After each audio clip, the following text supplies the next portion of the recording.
Welcome back to the podcast. This week, we interviewed Jazmin Goodwin, an ASU graduate student and the founder of What the Fem Media, about the importance of financial literacy for women. We also sat down with Suzanne Shupe, a first-generation student who talked about her experience at ASU as part of a two-part podcast series by podcast reporter Myah on ASU's perception and how it affects students. Hi, welcome back to State Press Play. I'm Beery, and today I'm joined by Jazmin Goodwin, the founder of What the Fem Media. So Jazmin, tell me a little bit about What the Fem Media and what the organization is. Yes. So What the Fem Media is a business and finance media company for women building wealth for the first time. This was inspired by my own experiences of trying to navigate money and business and finance on my own. And so this platform is really dedicated to helping women be empowered in their financial futures and whatever they want to do with their careers, in their life, through having the knowledge that they need to know to make informed decisions. So you mentioned a little bit your motivations behind this. Tell me a little bit more about those and what keeps you going. Yes, I think so much of my journey has been seeing just how when you don't know what you don't know, how that can limit you and opportunities and access, and just being able to live a life that is true to you and what you're passionate about and what you care about. And so I want to be able to unlock that opportunity for other women through bridging that gap of what they don't know, empowering them with knowledge that they need to know when it pertains to money and finance so they can build that generational wealth, whatever that looks like. That can be their social network, that can be financially, that can be just knowing and having knowledge to be able to, move through rooms in people and places and spaces to just take their lives to the next level. And I think what keeps me going is just the impact of that and knowing how it's a domino effect. Just one conversation, one exchange of information and knowledge can literally change the entire trajectory of someone's life. And that is exactly what happened to me and what led me to even start What the Fem Media, was being able to get access to information and knowledge of things that I didn't know. And then once I was informed, I'm like, wow, this completely changes everything. So being able to create more moments like that for other women, wow, this completely changes everything. And then setting their life on a fast track to success and, whatever they aspire to do. So why was it financial literacy you specifically chose to focus on for What the Fem? Yes, I think financially literacy, when you are financially empowered, there's no limit to what you can achieve and what you can accomplish.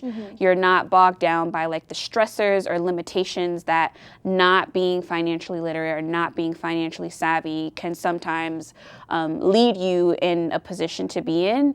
And so it doesn't matter what room, space, or place, if you have an understanding of how money works or business or finance, able to kind of navigate that individually, you'll also just authentically and organically impact and empower other people with that knowledge. And so then again, it has that ripple effect where it doesn't matter what you do, where you are, you'll always be able to kind of make it through circumstances and navigate and live a life that is the fullest that it can be.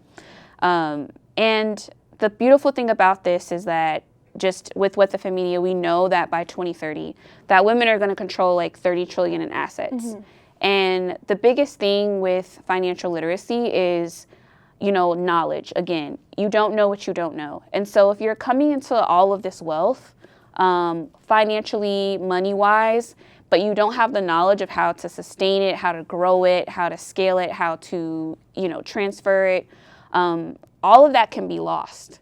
And so I think having the knowledge, generational knowledge, will allow women to be able to maintain and sustain having generational wealth.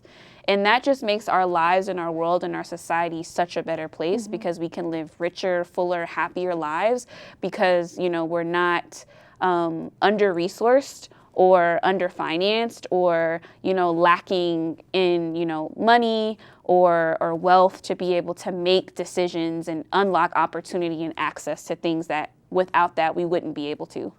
So how did your own experiences trying to figure out the business world and your own financial literacy needs help you to make the decision to focus on this for What the Fem?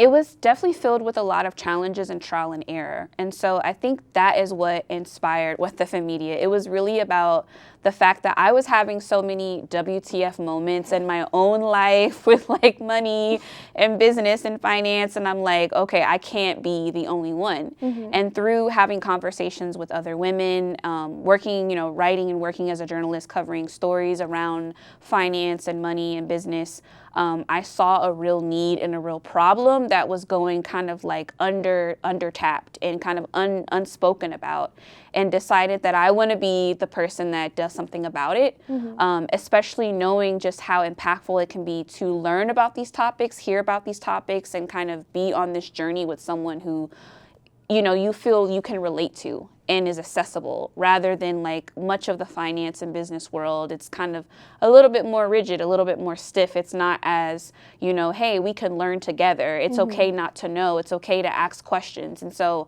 I just really wanted to create a completely different experience than what I had to endure and encounter, and kind of learning the things that I've learned. I just wanted to level the playing field for all women, whether you're building wealth for the first time or you already have wealth but you're not sure what to do with it. Like, we're on this journey together. Whether you're just getting your first paycheck or you're making your first million, like, you have a go-to place, a go-to community that is going to be with you every step of your like wealth building journey. I know in the past you've done writings on gender disparities within digital journalism. Did the research you did for those projects influence your decision to create this organization? Oh, yes. I think at the time I didn't that was way before like What the Fem Media was even an idea at the time for me. But it definitely planted the seed. I've always been very passionate about gender equality and just women being able to have access and support and the things that they need and the opportunities that they need to be successful. And so I was very, that research and that project was very enlightening to just see just how wide the disparities in inequality was.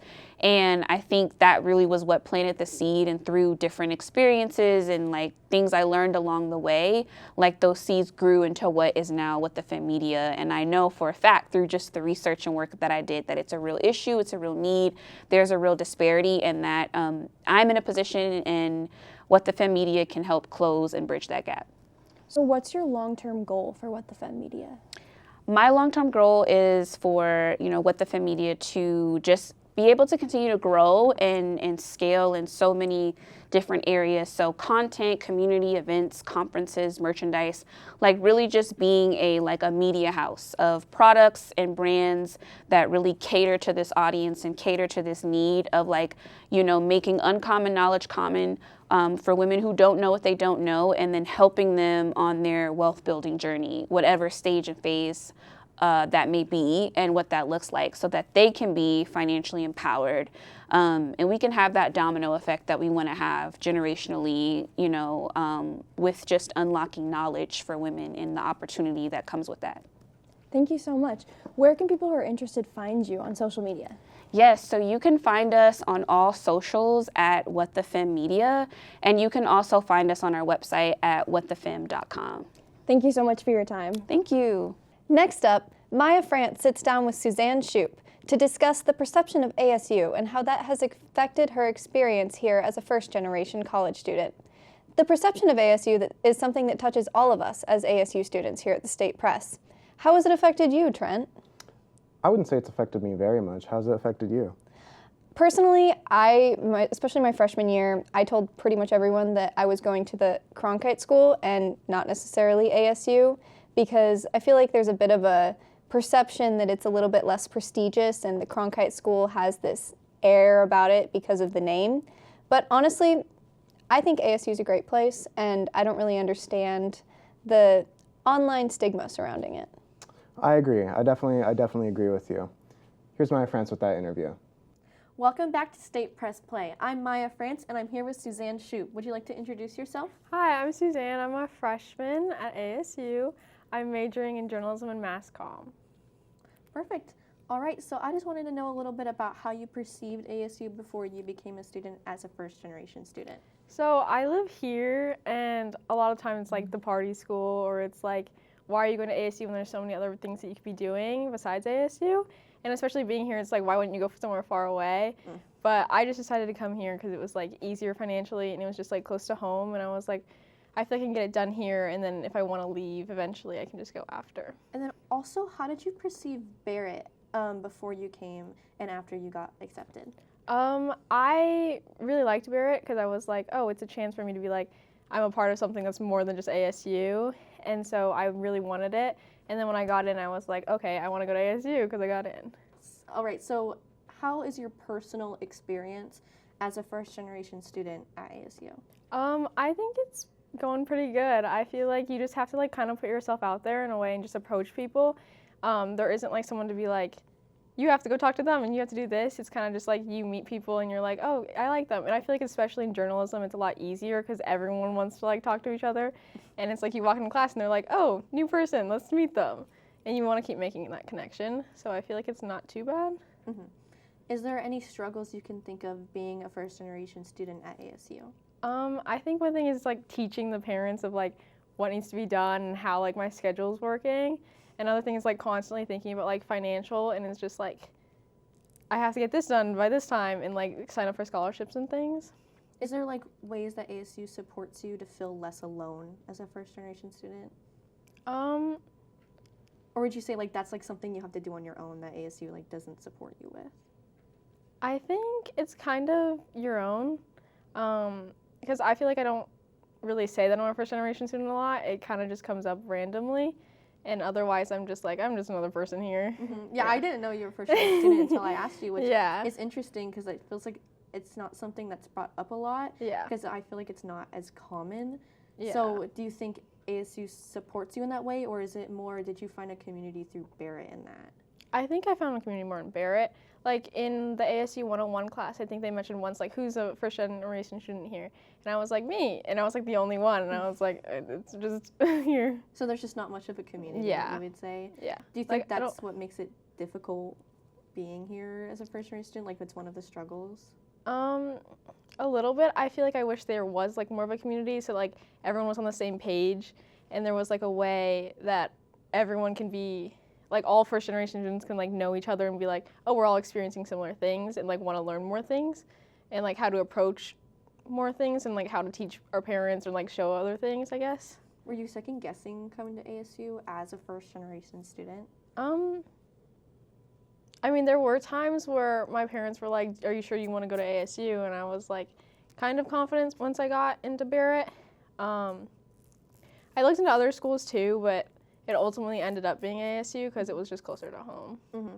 Do you think you would have came to ASU if you hadn't got into Barrett? Financially, yes. But otherwise, if I was to just go, and I think I would have went somewhere else, just because I feel like I could have gotten offered other things too, and then it's just being a new environment and just try it. Do you think that like when you're working as a first generation student, do you think you need to like work harder in some of those senses? I don't think so. I don't know. I feel like there are times where I'm just like, I don't want people to see me that way, and I don't want to be seen differently, so it's just like, I can do whatever. Do you think first generation students are seen differently in that sense? Sometimes, yeah. Yeah. I think they are. That's why I feel like if people don't know as much about it, then it's like you aren't seen differently, so you can just keep doing whatever you're doing. Thank you so much for your time. Thank you. Yeah. And that's all for this week's edition of State Press Play. I'm Audrey Lippert. I'm Trent Ashdown. State Press Play is produced by podcast editor Audrey Lippert and video podcast editor Trent Ashdown. Our original music is by Ellie Willard and Jake LaRue. Special thanks to our multimedia director, Matthew Marengo. If you want to see more stories like this, check out statepress.com.